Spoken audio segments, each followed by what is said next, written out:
샴 목사님이 설교를 첫날에는 광야에 거할지라도 하나님이 임재하시는 곳이 정말 하나님의 기적이 일어나는 곳이니까 하나님의 임재와 그분과의 교통이 가장 관건이라는 말씀을 하셨습니다.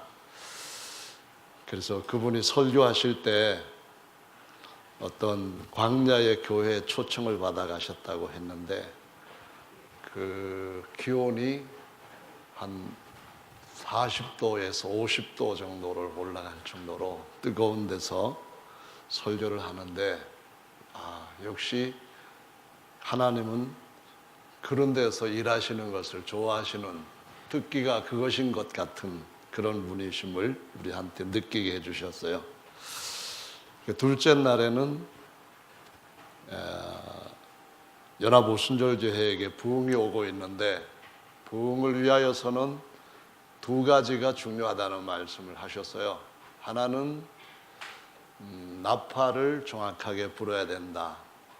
두 번째로는 그러기 때문에 연합을 해야 된다. 이 두 가지가 우리에게 부흥을 가져다 줄 수 있는 환경이라는 말씀이었습니다. 그리고 세 번째는 사람이 하는 일이 아니라 하나님이 하신다.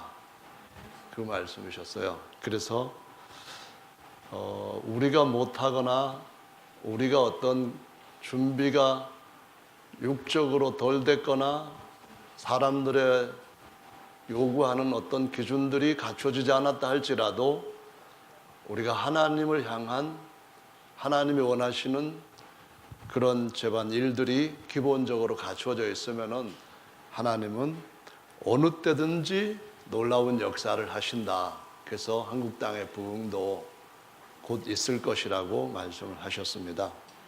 그래서 제가 둘째 날 말씀과 셋째 날 말씀에 관해서 같이 거기에 근거해 가지고 말씀을 전하려고 하는데, 먼저 본문으로 보신 말씀에 보시면은 오순절이라는 명절이 나옵니다. 교회는 오순절날 시작이 되어서 오순절로 마칠 겁니다.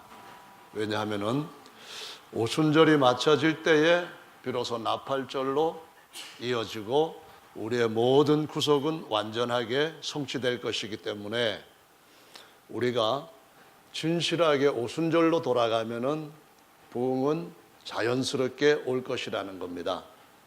그래서 9절 말씀에 보면은 광대하고 공효한 문이 열려 있다고 말씀을 했는데요. 이 광대하고 공효한 문이라는 말씀은 아주 거대한 부흥을 말씀을 하는 겁니다. 사방으로 하나님께서 열어놓으신 전도의 문, 수많은 사람들이 말씀을 듣고 믿음을 갖고 하나님께 주시는 물과 성령으로 거듭나고 하나님의 나라의 백성으로 건설되는 이러한 굉장한 역사가 우리 앞에 있다는 것을 이 고린도 교회에게 바울이 한 편지에서 똑같이 말씀을 하시고 있는 것입니다. 오순절이라고 하는 특징은 예루살렘에 모였던 120여 명의 사람들은 이사야 9장에 기록되어 있는 말씀처럼 외곽지에 정말 소외된, 사람들이 볼 때에 아주 보잘것없는 그런 사람들로 이루어져 있었습니다. 성령이 임했을 때에 사방에서 몰려들었던 유대인들은 이들 모두가 다 갈릴리 사람이 아니냐라고 말했는데 이 갈릴리 사람에 대한 예언이 이사야 9장 6절 앞에 있는 1절에서는 스불론 땅과 납달리 땅으로 멸시를 당케 하셨더니, 이런 말씀 뒤에 후에는 갈릴리를 영화롭게 하셨다는 말씀으로 나오고 있습니다. 12제자가 갈릴리에서 나왔고 120명의 예루살렘 초기 멤버들이 갈릴리 출신이었습니다.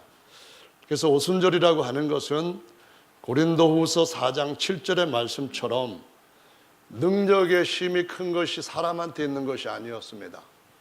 그 능력은 질그릇 안에 있는 하나님의 성령에 있었던 것입니다. 그래서 이 능력의 힘이 큰 것이 나오게 하기 위하여서 이사야 9장 6절에서부터 그 앞에 1절까지 말씀은 미디안의 때와 같을 것이라는 말씀을 하셨고, 미디안의 때는 세 가지를 가지고 그 엄청난 미디안의 군대를 전부 경멸했던 것을 보여주고 있습니다. 거기에는 횃불이 있었고요, 그 다음에 항아리에 횃불을 담은 것이 있었고요, 그 다음에 나팔을 가지고 있었고요. 그래서 항아리를 깨면서 횃불을 들고 나팔을 불었을 때에 미디안의 군대가 그 앞에서 좌충지도를 하면서 스스로 이스라엘 백성들 앞에 수많은 노획물들을 갖다 바치는 결과로 승리를 가져다 주게 된 것입니다. 그래서 우리 앞에 위대한 부흥은 주님 오시기 전에 있을 것이라고 저는 확신을 합니다. 그 위대한 부흥을 일으키는 것은 우리의 어떤 힘에 의해서, 우리의 노력에 의해서만 되는 것은 아닙니다. 이것은 하나님께서 준비하셨고, 하나님께서 그분의 그 역사를 사모하며 기본적으로 하나님을 신뢰하는 믿음을 가진 사람들 속에 하나님이 하시는 것이죠. 이스라엘 백성들한테 하나님께서 친히 내가 너희들의 능력이고 내가 너희들의 영광이다 라는 말씀으로 그 여러 가지 증거들을 보여주셨는데, 그 중에서 신명기 말씀에 보시면은 6장에서 하나님은 이스라엘 백성들 앞에 아직 약속의 땅에 들어가기 전에 이런 말씀을 하십니다. 내가 아브라함과 이삭과 야곱을 향하여 내게 주리라 맹세하신 땅으로 너를 들어가게 할 것이고, 이 말씀은 정말 10명의 정탐꾼들이 믿을 수 없을 만큼 인간적으로 생각하면 불가능한 일이었습니다. 그런데 들어가게 하신다고 하셨고, 그것은 하나님의 능력에 의해서 되는 일이라고 말씀을 하신 겁니다. 여기서 우리가 다시 정리를 할 필요가 있습니다. 이스라엘이 군사력이 강했기 때문에 가나안 땅의 원주민들을 정복한 것이 아닙니다. 그들은 성을 공격하는 공성태도 없었고, 그들은 적들보다 강한 창이나 방패도 없었습니다. 그런 그냥 400년 동안 노예살을 하기에 망치질하고 삽질하고 이런 노동하는 힘밖에는 없었습니다. 그것은 전쟁에서 절대로 이길 수 없었는데, 그들이 10명의 정탐꾼들의 보고에 따라 안 된다고 내린 결론은 정확한 사실입니다. 현실적으로 그것은 안 되는 일입니다. 하지만은 사람의 힘으로는 안 된다는 말씀이지, 하나님이 주시겠다고 하셨을 때 하나님께서 못 주신다는 것은 절대로 아닙니다.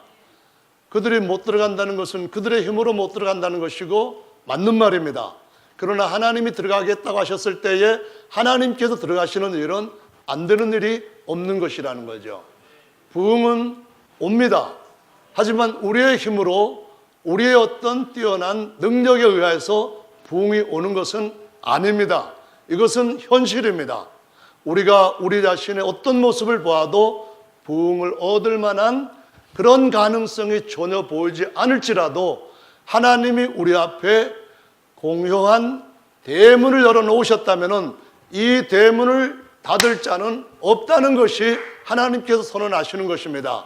빌라델피아 교회에게 열면 닫을 사람이 없고 닫으면 열 사람이 없는 그분께서 가장 낮은 베드로에게 하늘의 문을 여는 열쇠를 주셨기 때문에 베드로가 그것을 믿음으로 사용하는 한 그 문을 닫을 자는 없다는 것을 말씀하고 있습니다. 우리는 우리에게 주신 이 나팔 소리를 대한민국 전역에, 그리고 열방 모든 민족에게 하나님의 나팔이 친히 그들을 하늘로 불러 올릴 때까지 불 수 있는 넓은 문이 열려져 있다는 것을 말씀하시고, 그 부흥을 가져다 주는 것은 하나님이 하시는 일이지 우리가 하는 일이 아니라고 말씀합니다. 우리에게 능력의 힘이 큰 것은 너나 나나 가릴 것 없이 다 질그릇밖에 안 되는데, 질그릇에게 그 능력이 있는 것이 아니라 질그릇 안에 계시는 하나님의 성령에 의한 능력으로 그 일을 할 것이라고 말씀하시는 겁니다.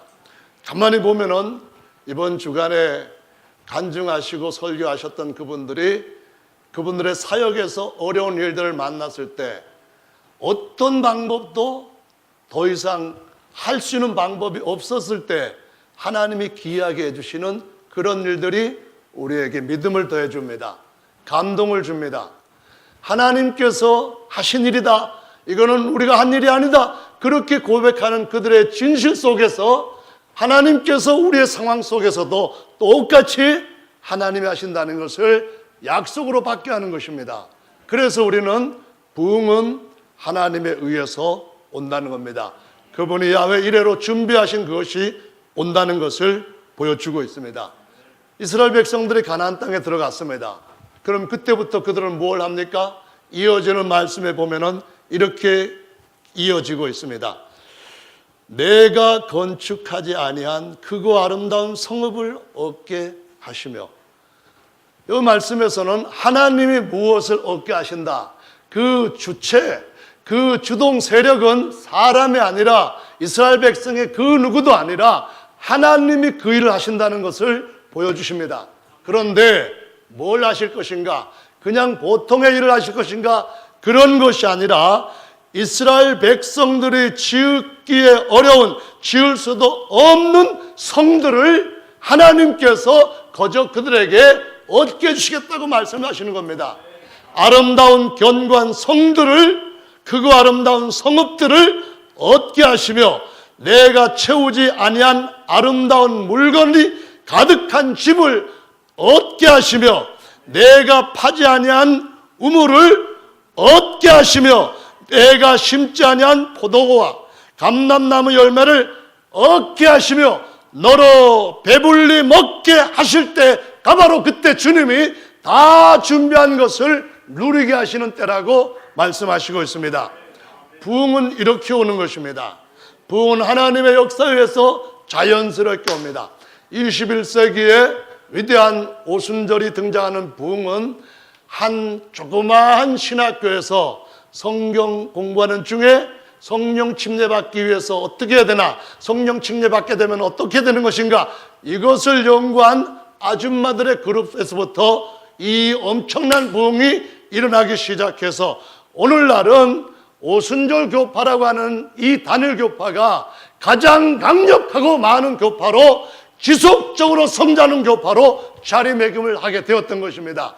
이것은 오늘날 우리에게 보다 더 공유한, 정의롭고 합당하고 넓은 문을 열어주셨다고 우리가 주님 앞에서 마음을 열고 믿음으로 붙들 때에 부흥을 해야 될 땅은 아직도 많기 때문에, 부흥을 해야 되는 것은 하나님의 뜻이기 때문에, 하나님의 구원의 역사는 더 폭발적으로 일어나야 하기 때문에 이것은 반드시 이 땅에서 주께서 우리를 사용하셔서 일으키셔야 할 우리에게 주어진 특명이라고 하는 사실입니다. 우리가 해야 될 일이고 우리가 하지 않을 수 없도록 하나님께서 모든 것을 뒤에서 밀어주실 일이라는 것을 저는 믿는 것입니다. 우리 앞에 넓고 공유한 문이 열려져 있습니다.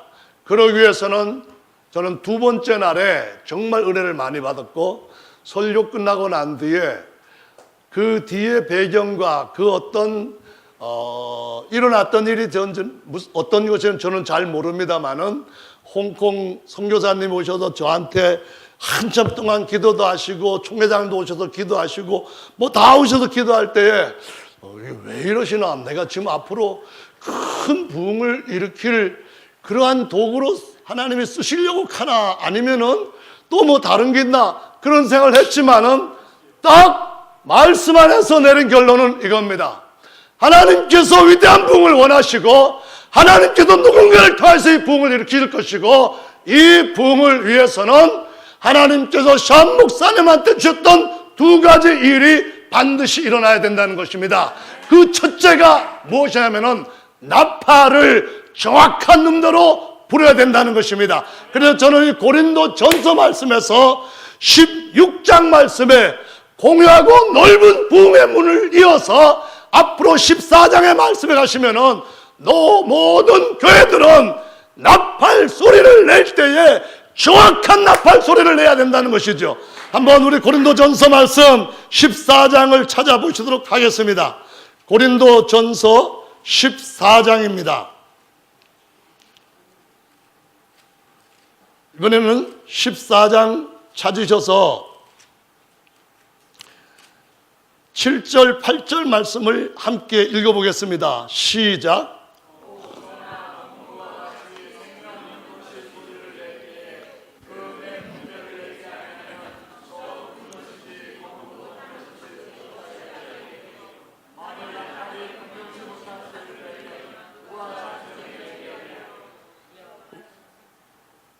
산 목사님 설교에서는 우리 교단은 가르침에 있어서 동일한 분명한 나팔 소리를 내야 된다고 말씀하셨습니다. 정말로 맞는 말씀입니다. 여러분, 음이라고 하는 것은 전 세계 음계를 같이 사용하는 그러한 음체계 속에서는 똑같은 높이를 가지고 사용되어야 되는 것이 당연한 것입니다. 같은 한 오케스트라가 연주를 할 때에 똑같은 음계를 사용한다고 한다면은 나팔을 불든 피리를 불든 똑같이 돼야 됩니다. 어떤 음악기구가 각기 다른 특성을 가지고 하나님 앞에 연주를 할지라도 그 음제는 똑같아야 됩니다. 그래서 그분이 도레미파 이거 하는데 저 깜짝 놀랐습니다. 왜냐하면 미국 분들도 도레미파 솔라시도 하네. 미국 분들이 도레미파 솔라시도 하는가요 원래? 그래요? 제가 지금까지는 도레미파 솔라시도는 한국말인 줄 알았습니다. 근데 도레미파 솔라시도에 대해 가지고 인터넷을 찾아봤더니 미국은 A, B, C, D, E, F, C 이렇게 나오는데 이탈리아 사람들이 도레미파 솔라시도 그렇게 나옵니다. 한국 사람은 가나다라바바사가 이렇게 나오고요. 한국인들은 원래 가나다라 이렇게 해서 하지만은 이탈리아에서 도레미파 솔라시도 한 것이 전 세계에 자기 언어식으로 퍼져서 사용되고 있습니다. 그래서 도로 부를 때는 전부 다 그 높이가 똑같은 도가 되어야 된다는 겁니다. 그 위에 도가 되기 위해서는 똑같은 도가 되어야 되는 것처럼 하나님께서 우리에게 주신 복음의 나팔이 하나님께서 우리에게 주신 예수 그리스도에 대한 그런 교리에 대한 나팔이 첫째로는 정확하고 선명하고 두 번째로는 확실히 하나로 통일되어야 된다는 사실을 보여주시고 있습니다. 여러분, 고린도전서 2장의 말씀에서 7절부터 10절까지 보시면은 하나님이 고린도 교회에게 주신 이 복음의 메시지는 사람들의 생각에 사람들의 눈으로 본 적도 없고 귀로 들은 적도 없고 마음으로 생각조차 하지 못했던 정말 놀라운 것으로서 영원전부터 우리의 영광을 위하여서 예비하신 것이라고 말씀합니다.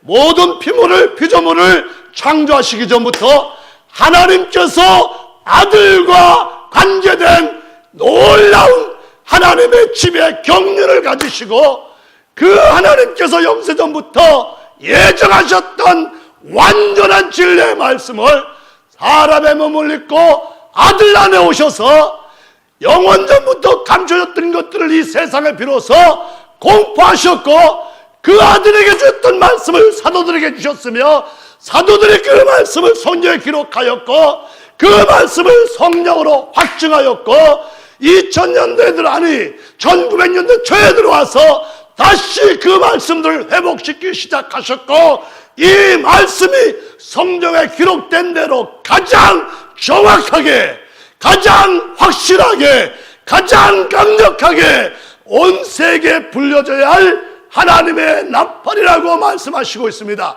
물론 나팔절에 하나님께서 천지를 진동하는 나팔 소리를 울려서 그의 백성들 하늘로 불러올리시겠지만은 그때까지 그분이 불러 올리실 백성들을 모으는 오순절의 교회들은 정확한 유일하신 하나님, 정확한 하나님의 아버지에 대한 가르침, 정확한 하나님의 아들에 대한 가르침, 정확한 성령에 대한 가르침, 정확한 복음에 대한 가르침, 정확한 거듭남에 대한 가르침, 정확한 미래에 대한 가르침, 가장 완벽하며 존재하시고 전능하신 그분만이 하실 수 있는 위대한 정말 충만한 복음을 온 세상에 나팔로 불 때에 조집사님이 가서 목회자들을 가르치고 우리 형제들이 가서 그 누구든지 이 나팔을 불 때에 하나님께서 주신 이 나팔 소리 앞에 모두가 선명한 음을 듣게 될 것입니다.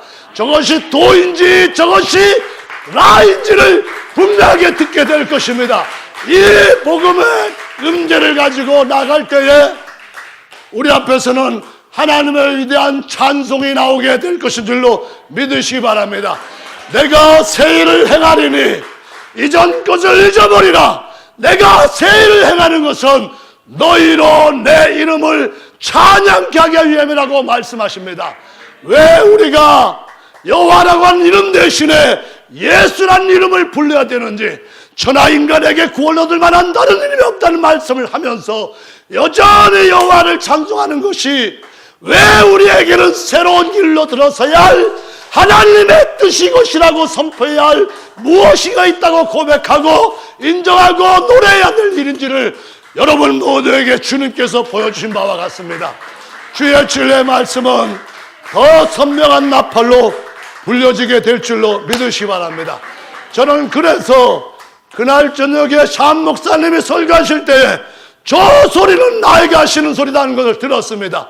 저 소리는 우리 모두가 더 선명한 하나님의 복음의 나팔을 불어야 된다는 권고의 말씀으로 너 더 강하게 그 목소리를 내라고 하는 그 말씀으로 듣게 되었습니다.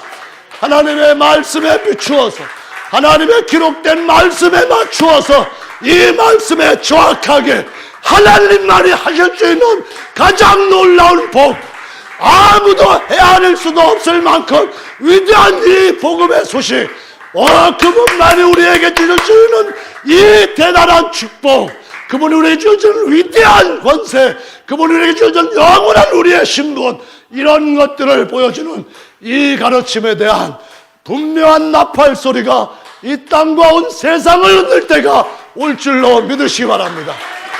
우리가 주님 앞에 주님의 도구로 준비된다면 그 일은 올 것입니다. 할렐루야. 주님은 정말 아름다운 노래를 우리 모두가 부를 수 있게 하십니다. 노래는 한 음을 가지고만 되는 것은 아닙니다. 이거는 노래가 아닙니다. 비명일 수도 있습니다. 탄성이라 할지라도 음 높이가 있어야 되고 화음이 맞아야 됩니다. 부흥은 하나님 앞에 들을 수 있는 위대한 찬송을 부르게 하시기 위한 그 결과 열매는 어디에 옵니까? 화합입니다. 조화입니다.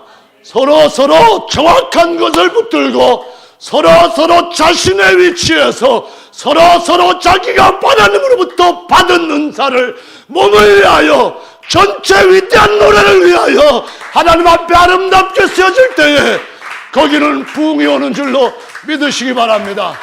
저는 그것을 압니다. 저는 다른 목사님들이 하시고 간증한 얘기를 들을 때에 저거 정말 나는 10분의 1도 하지 못할 만큼 대단한 일을 하신다.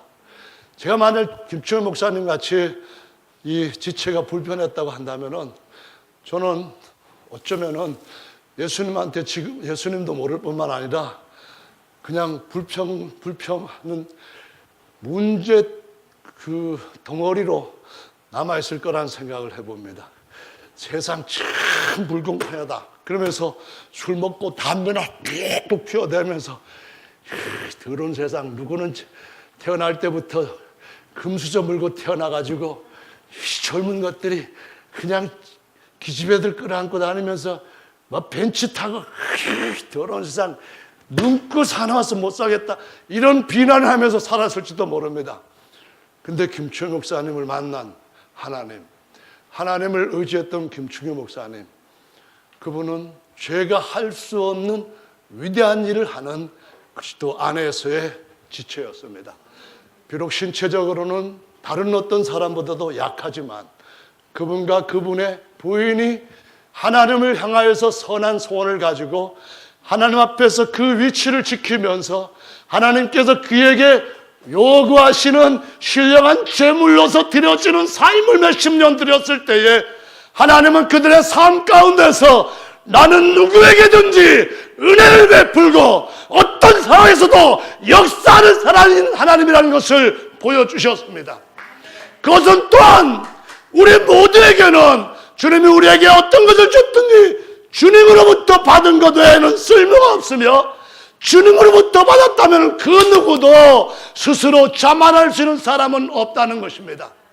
약한 자가 큰 일을 이루었을 때도 주님이 하신 것이고 스스로 남보다 낫다고 하는 사람이 이룬 것들도 하나님이 인정하신 거라면 그 사람이 한 것이 아니고 하나님께서 하신 것이라는 것을 깨닫게 합니다.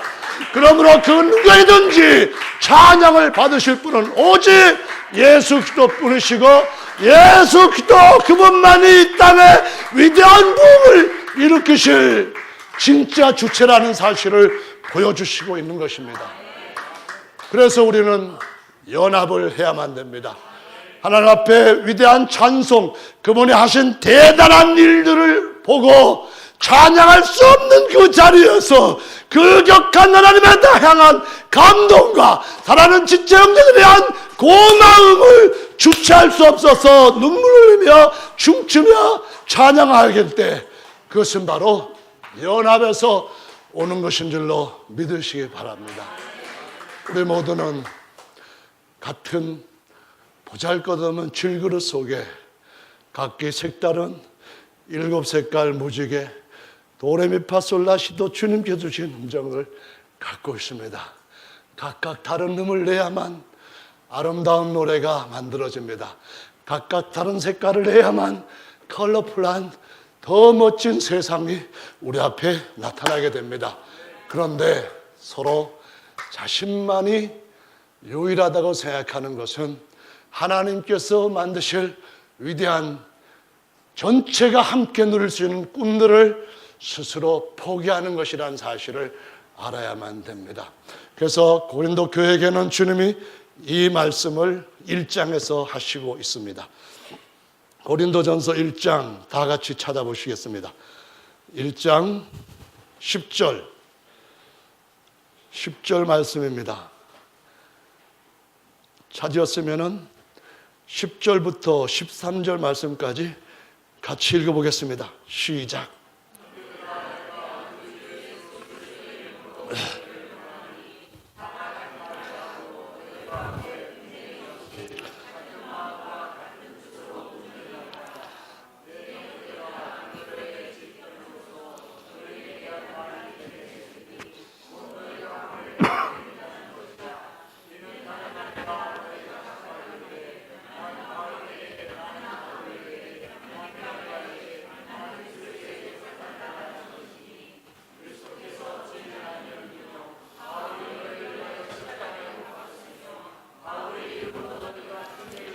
네, 그만큼 하시면 되겠습니다. 우리에게는 어떤 목회자가 더 어떤 일에 나은 은사를 가지고 섬길 수 있어야만 됩니다. 그 모든 것을 우리는 한 몸으로서 같이 누려야만 됩니다. 우리가 기도원 집회에 가는 것은 우리가 한 몸이라고 하는 사실과 몸에서 각각 다른 지체들이 각각 다른 은혜들을 우리에게 공급해 줄 때 우리가 그것을 통하여서 미처 손이 갖지 못했던 것을 발이 같이 나누게 하고 그 다른 지체들이 갖지 못했던 것들을 우리가 가지고 있는 특유의 것으로 공급해서 공유를 하기 위한 목적에서 가는 것입니다. 기도원이라든가 다른 어떤 집회에 우리가 참여하면서 미리 40일 동안 형제 자매들이 더운 날 금식하고 기도하는 것은 그리스도는 한 몸이라고 하는 사실과 우리가 그 몸 안에서 아름다운 노래를 만들어내기 위하여서 각각 있는 자리에서 할 일을 다 할 때에 거기에서 주님께서 열매를 주신다고 하는 사실을 우리가 배우기 위함이라고 말씀드리고 싶습니다. 그래서 강의 중에 한 말씀 중에 제게 꽉 와서 박힌 것이 있습니다.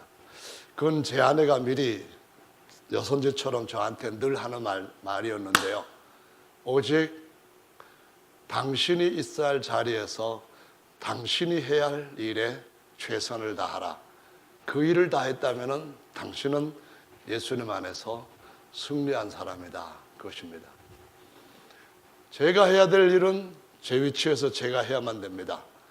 사랑하는 우리 지체들이 해야 할 일은 그 자리에서 그 지체가 최선을 다해서 해야 될 일입니다. 누가 더 큰 상을 받느냐 하는 것은 지위에 달려있는 것이 절대로 아니라고 믿습니다.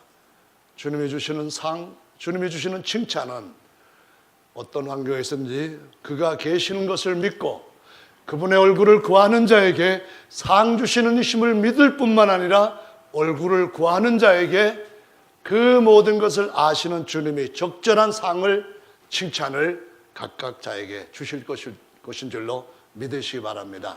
그것은 그냥 연로한 할머니에게도 더 큰 상이 주어질 수 있고, 그냥 부엌에서 늘 부엌의 일하며 가정일, 가사일을 하면서 하나님 앞에 그가 해야 될 일을 최선으로 다할 때에 그에게도 주어질 수 있고, 모두에게 열려져 있는 문이고 모두에게 공회의 큰 문이며, 이것이 하나로 연합되고 건전하게 서로 그 시너지 효과를 만들어낼 때에 우리는 부흥의 그 자리 안에서 서 있는 것을 보게 될 것입니다. 그 자리에서 우리 모두가 다 함께 부흥에 대한 찬송을, 주님이 이렇게 하셨다고 하는 찬송을 부르게 될 날이 올 줄로 믿습니다. 그런 부흥을 저와 여러분들이 만들어가기를 원합니다. 그렇게 될 것이라고 확신합니다. 할렐루야. 앞으로들 나오셔서 주님 앞에 기도하시고, 다시 한번 아까 우리 기도했던 오성영 목사님을 위한 기도도 함께 해 주시기를 바랍니다.